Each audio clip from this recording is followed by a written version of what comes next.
네, 안녕하십니까. 오늘은 21세기를 사는 우리에게 공화주의가 갖는 참된 의미를 찾아보고자 합니다.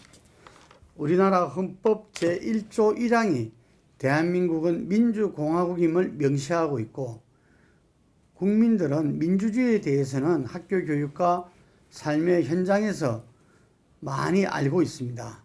그에 비해서 공화주의에 대해서는 그렇지 못하죠. 다행스럽게도 21세기 공화주의 클럽 약칭 공화21에서 2019년도에 21세기 공화주의라는 책을 펴냈고, 금년에도 이어서 21세기 공화주의와 공동선 한국이란 제목으로 책을 출간했습니다. 마침 두 책을 집필하는데 기획하시고 또 공화21의 공동대표를 맡고 계신 성균관대 초빙 교수 한면희님을 모셨습니다. 그래서 오늘 공화주의가 무엇인지, 이 많은 나라들이 공화국이라는 국호를 사용하고 있는데 이 국호에 사용하는 공화에는 무슨 의미가 담겨 있나요? 네, 기본적으로 이제 공화국은 공화정을 구현하는 나라를 뜻합니다. 그래서 이 공화정을 제대로 구현하려고 노력하는 곳도 있지만은, 이에 반해서 사실은 공화의 개념을 아주 자의적으로 사용함으로써 공화의 의미가 아주 애매모호하거나 퇴색되어 있는 경우도 사실은 적지 않습니다. 공화를 편의적으로 채택한 나라는 어떤 사례가 있습니까? 그러니까 오늘날 러시아의 전신인 소비에트 사회주의 공화국 연방이나, 그리고 이제 지금의 중국이죠, 중화인민공화국, 그리고 북한도 사실은 조선민주주의 인민공화국을 국호로 사용하고 있어서 우리 공화국은 이렇게 이제 말을 하고 있는데, 대표적으로 굉장히 편의적으로 사용하고 있는 사례입니다. 이제 이들 나라의 경우에는 계급 없는 사회, 즉 무계급 사회를 추구하겠다. 그래서 공산주의를 내세웠지만, 공산주의 실현을 위해서 공산당 일당의 영도 체제를 구축하고 있는데, 공화국이라는 이제 표현을 사용하고 있는 것이죠.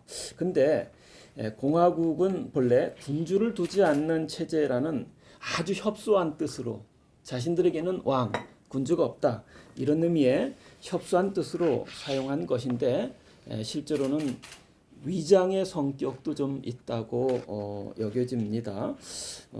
기원전 509년입니다. 고대 로마가 독재하는 1인 군주를 축출했죠. 그래서 공화정을 열었는데, 이들 나라들 역시, 즉 앞서 얘기한 소련이라든가 중국이라든가 북한과 같은 나라들 역시 공산당이나 당의 통치자인 서기장 또는 주석의 독재를 시행하고 있기 때문에, 유일한 독재 체제라는 점에서 사실은 로마 공화정 이전의 군주정, 그 다음에 이제 이런 나라들이 같다라고 여겨지고, 그런 점에서 본다면 본뜻의 공화정에 반한다라고 오히려 봐야 될 것 같습니다. 몇 가지를 아마 들 수 있을 것 같은데, 제일 먼저 정치의 구조적 형태를 들 수 있을 것 같아요. 이제 고대 공화정의 경우에는 우리가 흔히 말하듯이 로마식 실용주의에 의거해서 이제 군주제의 요소와 귀족제의 요소, 민주제의 요소의 혼합 형태를 취함으로써 서로 간에 이제 이 견제와 균형이 이루어지게 하는 정치 제도를 채택한 것입니다. 폴리비오스라는 아주 흥미진진한 인물이 있는데, 이분은 패망한 그리스의 현인인데, 로마로 이렇게 압송돼서 체포되어 오지요. 현인이었던 가덕에 이제 이 로마 귀족의 교사 역할을 하게 되는데, 그가 이 로마를 바라다 보면서 깜짝 놀라게 됩니다. 왜냐하면 민주주의, 직접 민주주의의 꽃을 피웠던 자신의 조국 그리스는 불과 몇 세기 만에 그냥 무너져 버렸거든요. 거기에 비해서 로마라는 작은 이 언덕에서 출현한 이 도시 국가가 팽창에 들어가면서 폴리비어스가 잡혀갔던 그 무렵 BC 2, 3세기 무렵에 이미 지중해 패권을 다 장악한 형태로 커져가 있었습니다. 그런데 그 이유가 무엇인가를 살펴봤더니 군주제 요소로서 집정관 제도를 두었어요. 2인의 집정관인데 이제 6개월 또는 1년마다 이제 연임하는 것으로 보통 1년을 연임으로 1년마다 이제 제한을 하고 연임하는 것을 허용하되 두 사람을 두었고 필요할 때는 한 사람의 독재관을 그 가운데서 임명을 했었어요. 이런 집정관은 군주제 요소고 귀족제 요소로서 원로원이 담당하고 있었고 그리고 이제 민주제 요소로 이제 민회 사실은 여기 민회의 주축은 평민들의 어쨌든 회합인 평민회가 주축입니다. 이런 것들을 두고 제 세력 간의 갈등이 있음에도 불구하고 적절하게 견제와 균형이 이루어짐으로써 나라가 아주 강고한 힘을 갖게 되었다라고 폴리비어스가 보게 됩니다. 당시 로마는 이웃한 나라 그리스의 사상에도 적지 않게 사실은 영향을 받고 그리고 이런 것들을 자신이 처한 현실에 맞추어서 매우 쓸모있게 활용함으로써 강국으로 비상하고 있었다고 말할 수 있습니다. 로마 직전에 제국을 또 잠시 형성했던 것이 이제 이 마케도니아 왕국이었죠. 그리스 북쪽의 마케도니아의 대저 알렉산더가 로마가 부상하기 직전입니다. 팽창에 들어가면서 서아시아, 아프리카 북부 지중해 패권 다 장악함으로써 위세를 떨쳤었죠. 이때 그리스 사상과 서아시아의 문화가 융합돼서 얼마 안 있어 헬레니즘 문화의 꽃을 피우게 됩니다. 바로 이것을 가져다 준 어린 시절의 알렉산더를 가르친 교사가 바로 그리스 아테네 철학자 아리스토텔레스입니다. 근데 그가 이제 다음과 같은 흥미진진한 말을 이제 전하게 되지요. 혼탁한 사회에서는 힘을 가진 인물이 등장해서 주변을 굴복시키면서 군주로 이제 왕으로 등극하게 되는데 대를 이어가게 되면 독재에 따른 해악이 사실은 극도로 이제 고조가 되는 시점이 있어요. 이를 방치할 수 없는 귀족들의 단결로 인해서 1인 군주제는 이제 패망하게 됩니다. 그리고 이어서 실권을 장악한 이제 귀족들이 귀족제라는 제도를 운영하게 되는데 귀족은 숫자가 다수거든요. 따라서 평민에 대한 압박 수위를 높이지 않을 수 없는 구조적 요건입니다. 그래서 마침내 불만이 고조된 평민들에 의해서 귀족제가 사실은 몰락을 구하게 됩니다. 그렇게 되면 이제 평민들의 세상으로 거듭났지요. 그런데 평민들의 세상으로 거듭난 민주제는 아리스토텔레스가 보기에는 백가쟁명의 소란과 분열을 반복하다가 혼란과 방종을 청산할 카리스마를 갖춘 지도자를 필요로 하는 까닭에 마침내 무너짐으로써 군주제가 등극하는 이럴 가능성이 높다고 언급을 한 겁니다. 그런데 실제로 로마는 아주 묘하게도 이런 악순환의 덫에 빠지지 않은 채 새 제도의 장점을 혼합한 공화정을 놀랍게 채택한 것이죠. 로마 자체 사회의 제도적 요인도 있었겠죠. 그러나 기원전 8세기 로마가 작은 도시 국가로 등장하던 시절에 이미 이탈리아 반도 남쪽 시칠리아 이런 곳에서는 그리스의 식민지가 곳곳에 있었다는 것을 감안할 때 로마는 공화정을 피울 때 그리스의 영향을 받았다고 말할 수 있을 것 같습니다. 그러니까 그 교수님 말씀은 군주제에서 귀족제로, 귀족제에서 민주제로 가는데 민주제에서 다시 군주제로 부활할 가능성이 높은 그리스는 이제 그런 이 과정을 거쳤는데 로마는 이 부분들을 각기의 장점을 갖다가 혼합한 그게 이제 공화정이었고 이로써 로마가 부흥할 수 있었다. 뭐 이런 이야기네요. 로마 실용주의에 의거해서 공화정이 탄생하면서 이미 제국이 돼버린 거예요. 황제가 등극하기 이전에. 혼합하니까 요즘처럼 이렇게 융합의 시기에 상당히 좀 떠올리게 되네요. 그러니까 로마 공화정의 융합은 융합일 수도 있고 또 내용적으로는 통섭일 수도 있고요. 그런데 그 현실에 그 이 힘의 역학 관계를 없는다는 것은 불가능하거든요. 따라서 현실 속의 힘의 역학 관계를 존중을 하되 가야 할 방향으로서의 이상을 잃어버릴 수는 없거든요. 그렇죠? 그런 점에서 군주제나 귀족제가 갖고 있는 강점은 두 대, 지향해야 할 민주제의 요소를 혼합해 들어가는 것을 BC 5세기, 4세기, 3세기, 2세기에 해낸 겁니다. 이들은요. 그게 놀라웠던 것이죠. 예. 그 로마 공화정이 또 다른 특성도 있지 않나요? 네, 이제 공화정 하면은 지금 얘기한 그 혼합적 정체 요것은 한 단면이고요. 예. 보다 더 중요한 것은 로마라는 사회가 미래를 향해서 가야 하는 그런 특성도 잉태하고 있었던 겁니다. 그래서 로마 공화정의 등장에 이 점이 저는 결정적으로 중요한 요인이었다라고 봅니다.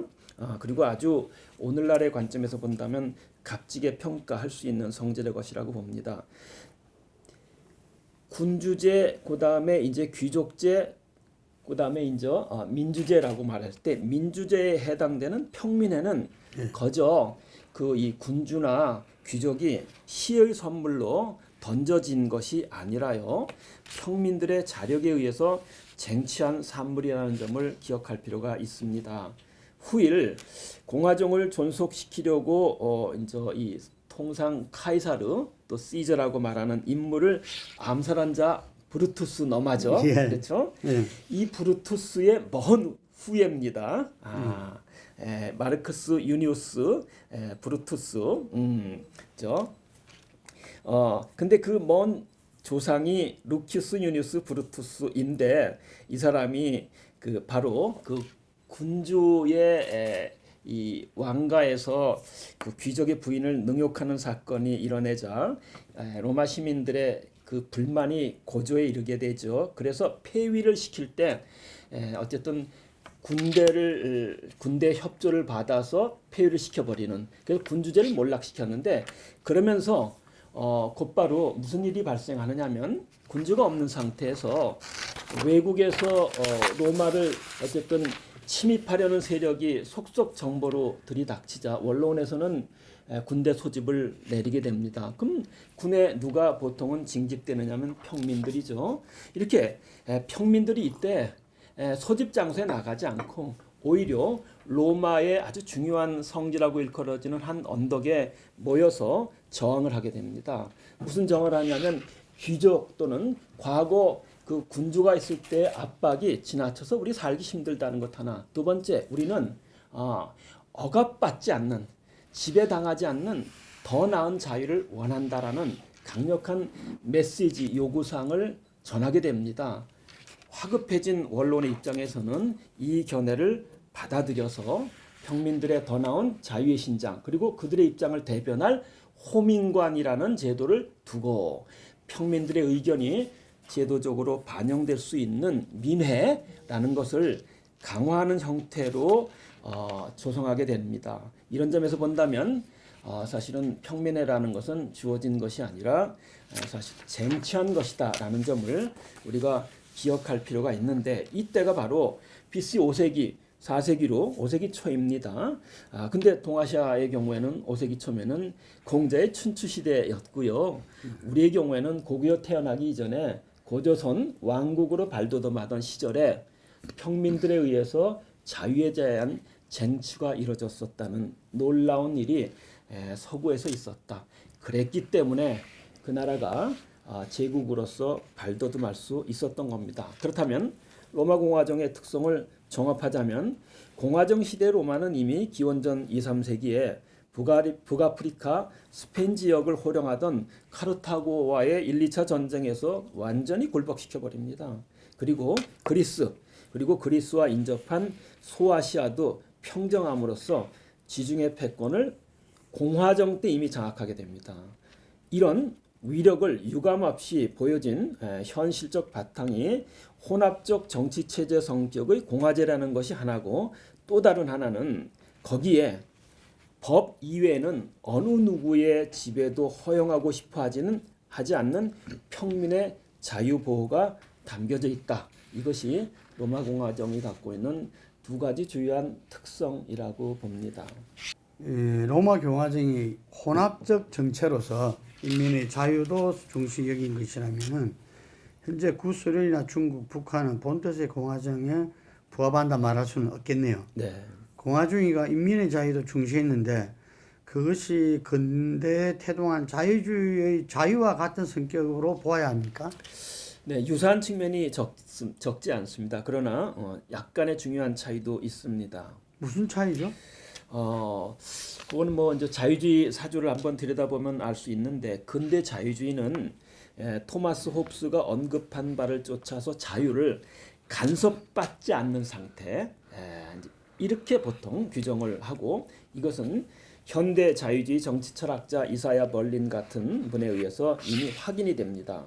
그리고 현대 자유주의는 존 스튜어트 밀이라든가 임마누엘 칸트의 노선을 취함으로써 합리적인 인간이라면 자신이 처한 아주 다변적인 여건 속에서 자신이 선호하는 좋아하는 것을 선택하는 자유로 발돋움을 하게 되죠.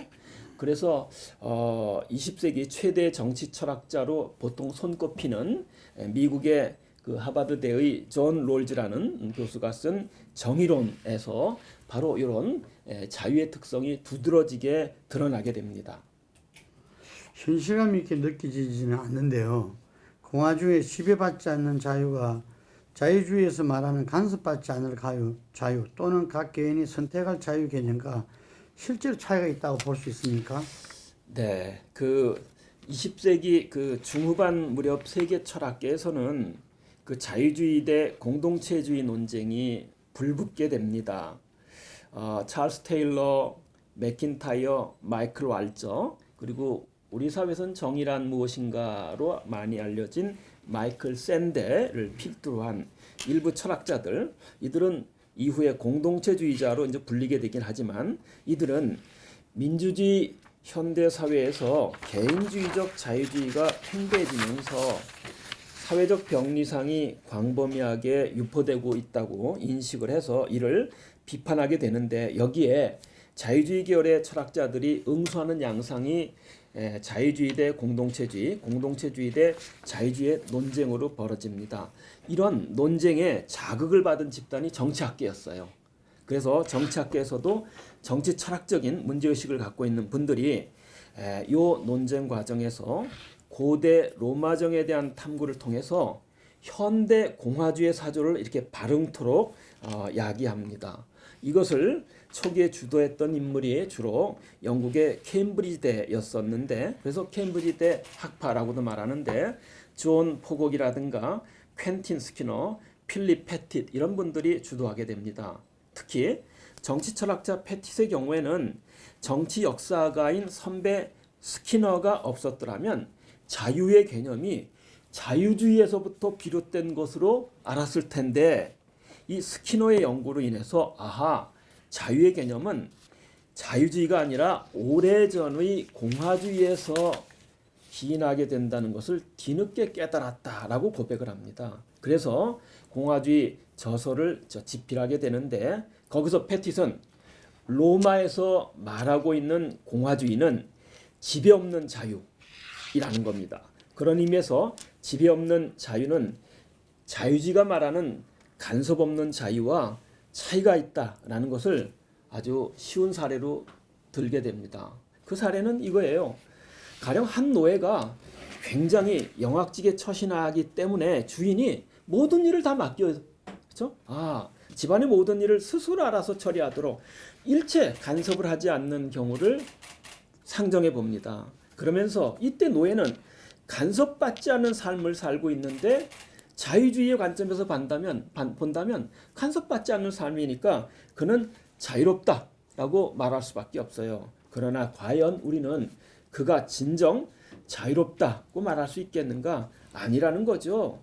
상황이 바뀌어서 주인의 마음이 예를 들어서 변화됐을 경우 지혜로운 노예는 주인의 지배와 통제 속에 놓이는 여건으로 다시 되돌아갈 수 있다는 거예요. 따라서 공화주의는 고대 로마에서 있었던 것처럼 법률 이외에는 헌법 이외는, 즉 법 이외는 누구의 지배도 받지 않는 상태가 자유의 진정한 모습이라고 보게 된 것이죠. 따라서 고대 로마정을 목표로 삼는 견해를 현대의 신로마 공화주의 이렇게 말을 하는데, 이 신로마 공화주의는 자유 개념의 원조가 자유주의가 아니라 공화주의라고 이제 말하게 된 것입니다. 교수님 말씀을 들으니까 공화주의와 자유주의, 자유 개념에 대한 차이를 조금은 알 것 같은데요. 다만 개념상의 차이지 결국에는 그게 그거 아닌가 하는 생각도 듭니다. 실제 분명한 차이를 느낄 사례는 없을까요? 네, 그러니까 일반인들이 듣기에 공화주의에서 말하는 지배받지 않는 자유와 자유주의에서 말하는 간섭받지 않는 자유, 선택하는 자유와 이게 무슨 차이가 있는가? 다 같은 자유의 개념이지, 이런 생각이 들거든요.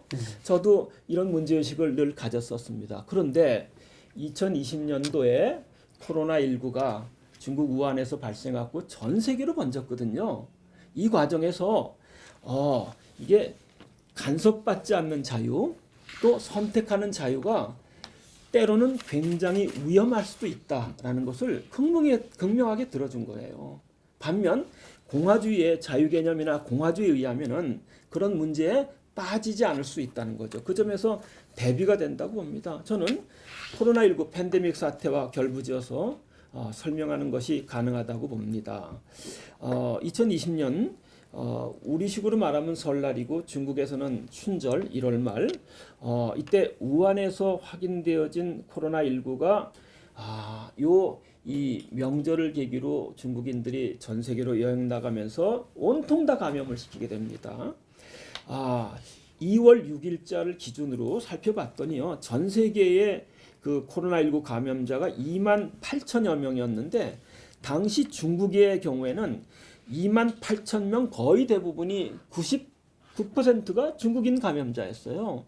그 이외에 있다면 일본이 45명, 한국이 그 당시에 23명 수준이고요.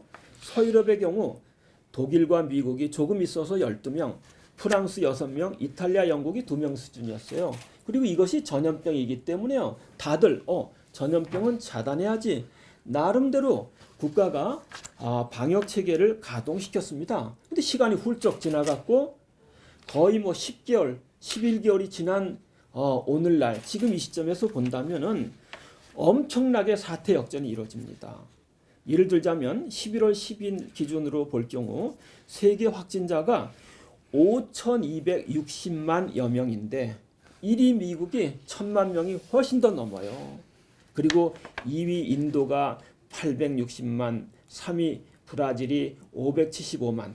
그리고 이 자유주의 선택받지 않고 자신이 이 간섭받지 않고 선택하는 것을 행하기를 좋아하는 예술의 나라, 프랑스 4위입니다. 190만 명. 6위 스페인 142만, 7위 영국, 10위 이탈리아, 이런 수치를 보이고 있어요. 거기에 비해서 같은 시점에 중국은 9만 2천 명인데 거의 다가 치료가 끝난 상태로, 그리고 일본은 11만 명, 한국은 2만 7천 명, 이런 수준이죠. 중국의 경우에는 통계를 액면 그대로 믿기 어려운 점은 있습니다. 9월 8일 사실 중국은 그 코로나19와 관련해서 사실상 종식 선언을 한 상태인데, 지금은 하루에 아마 한 자릿수 이내 정도 발생하면은 자체 통제하는 수준이고요. 우리나라는 아시는 것처럼 그저 100명 이내로 내려가기도 하고 100명, 200명 정도로 아직은 의료 체계가 관리할 수 있는 수준입니다. 그렇다면 서유럽의 경우에는 엄청나게 폭증했고 동아시아 나라들은 코로나19 고삐가 잡혔다. 경제적으로 중국은 하반기에 플러스 성장으로 갔고요. 우리나라의 경우에 하반기는 OECD 국가 가운데 가장 나은 선방 형태입니다. 자, 그렇다면 문제는 그 민주주의이면서 자유주의를 전폭적으로 받아들이고 있는 서유럽 국가에서 코로나19에 관한 한 속수무책인 이런 상황에 빠져들고 있다. 그런 점에서 본다면 다른 여러 가지 이유도 있겠지만 주된 이유가 자유주의의 자유와 과도한 인권 문화에서 이 공동의 문제인 코로나19 대응에 관한 한은 상당 부분 취약성을 드러낸 것이다 라는 점을 지적하지 않을 수 없다고 봅니다. 지금 중요한 포인트 지적인데요. 지금 코로나 시대인데 이 코로나에 대한 어떤 대처가 금방 말씀하신 대로 자유주의 자유와 과도한 인권 문화에 유래됐다 이렇게 이야기하는데 어째서 그렇게 봐야 되나요? 네, 요 부분도 이제 코로나19와 같은 전염병이 돌 때는요. 국가 방역 체계의 성격에 따라서 명암을 달리하는 측면이 있긴 합니다만 시민들의 입장에서는 비싼 대가를 치르면서 지금 우리가 경험하고 있는 것처럼요. 사회적 거리두기, 마스크 착용 이런 것들이 강력하게 요청됩니다. 그런데 현대 사회의 선진국 시민들 이들은 자유민주주의 즉 질서 속에서 오랜 동안 생활해 왔는데 이들은 가능한 한 자신들의 자유주의 정신에 의거해서 누구라도 다른 사람으로부터 그것이 정부도 마찬가지입니다. 간섭받지 않을 자유를 지금까지 오랜 동안 누려왔고 또 여건이 허락하는 한 자신이 즐기는 삶의 방식에 따라 하고 싶은 것을 선택해서 행할 자유를 누려왔다는 거죠. 그런데 갑작스럽게 코로나19와 같은 유행성 전염병이 돈다고 정부가 이래라 저래라 간섭하는 것을 받아들이기가 용이하지 않은 어쨌든 자유주의 생활 문화에 젖어 있었다는 점입니다. 물론 사람 각자가 간섭받지 않을 자유를 일정하게 누릴 수 있고 또 자유롭게 선택할 수 있는 권리 영역도 분명히 저는 있고 이 점은 보호돼야 한다라고 봅니다. 근데 문제는 사회 구성원 각자가 저 개인의 차원을 넘어서서 공동체의 가치에 따라 욕망이 이끄는 바에만 따를 것이 아니라 그렇죠? 예를 들자면 술 마시고 싶다고 해서 술집 가서 많은 사람들이 있는 데서 술 마시려면 마스크를 벗지 않을 수 없거든요. 파티를 늘 즐겨하던 사람이 지인들 불러서 자기 집에서 요란하게 파티를 늘 해왔는데 이거 여전히 하고 싶은 충동이 들거든요. 절제를 해야 되는데 이들은 절제하지 않는다는 거죠. 결국 이런 것들을 절제하는 정도로 그래서 이 이웃에 따른 형제에 따른 어쨌든 전향적인 행보도 취할 수 있어야 했는데 그렇게 하지 않은 겁니다. 결국 속 좁게도 한쪽의 영역에 머무르게 됨으로써 즉 개인의 지평에서 공동의 지평으로 때로는 서심없이 전진할 수 있어야 되는데 그렇게 하지 않음으로써 문제를 크게 증폭시키고 있다고 말할 수 있습니다. 좀 더 자세히 살펴보죠. 시장 자유주의. 보통 자유주의는 경제시장에서 아주 활성화됩니다. 이런 시장 자유주의에 따르면 경제 영역에 정부가 간섭하는 것을 불허하려는 입장을 취합니다. 고전적 자유주의 경제, 예를 들자면 아담 스미스가 가장 대표적으로 언급한 바와 같이 경제 주체 각 개인이 자기 자신에게 이익이 되는 것을 선택해서 추구하는 영리 활동을 적극 보호하고자 했던 겁니다. 이런 문화적 관습이 몸에 일정하게 배인 상태에서 마스크를 쓰고 사회적 거리 두기를 행하라는 정부의 요청을 간섭으로 여겨서 쉽게 받아들이지 못한 것이고요. 또 자주 가졌던 파티와 함께 어울리는 클럽의 음주 등을 할 것인지 아니면 자제할 것인지는 자신들이 스스로 선택해서 행위할 수 있다라고 생각할 수밖에 없었던 겁니다. 이런 까닭에 자료를 조사해보고 또 뉴스를 통해서 알려진 것처럼 미국 미시간주에서는 무장한 시위대가요 총을 들고 코로나 비상사태 해제를 요구하면서 미시간주 의회 의사당 건물을 점거하는 농성을 벌였었어요. 그리고 네덜란드 헤이그에서는 사회적 거리두기 정책에 반대하는 수천 명 규모의 시위가 여러 차례 일어났고요. 호주 멜버른에서는 빅토리아 주의회 의사당 앞에 300여 명의 시민들이 모여서 그들이 내건 피켓 구호가 이런 거예요. 코로나 거짓말, 자유와 권리를 위해 싸우자. 이런 피켓 시위를 했다는 것입니다. 비슷한 장면이 프랑스 파리, 독일 베를린 등에도 나타났죠. 물론 이런 현상에는 경제적 어려움에 대한 호소 측면도 있지만 기본적으로는 간섭을 불허하고 선택을 스스로 하겠다는 자유주의 문화가 초래한 부정적 영향이라고 할 수 있다는 것이죠. 개인의 자유와 인권은 알맞은 정도로 신장되고 보호되어야 합니다. 그러나 그것이 지나칠 경우 과유불급이 될 수 있다는 겁니다. 개인의 자유를 보호하되 속 좁게 닫힌 자유주의 한계를 넘어서서 소속 공동체가 위험에 처했을 때 위험을 서로 손을 잡고 극복해 나갈 공동체의 소중한 가치도 함께 추구하는 방향이었어야 하는데 그렇게 하지 못했다. 반면 공화주의는 이 길을 가도록 인도한다는 특성이 있다고 봅니다.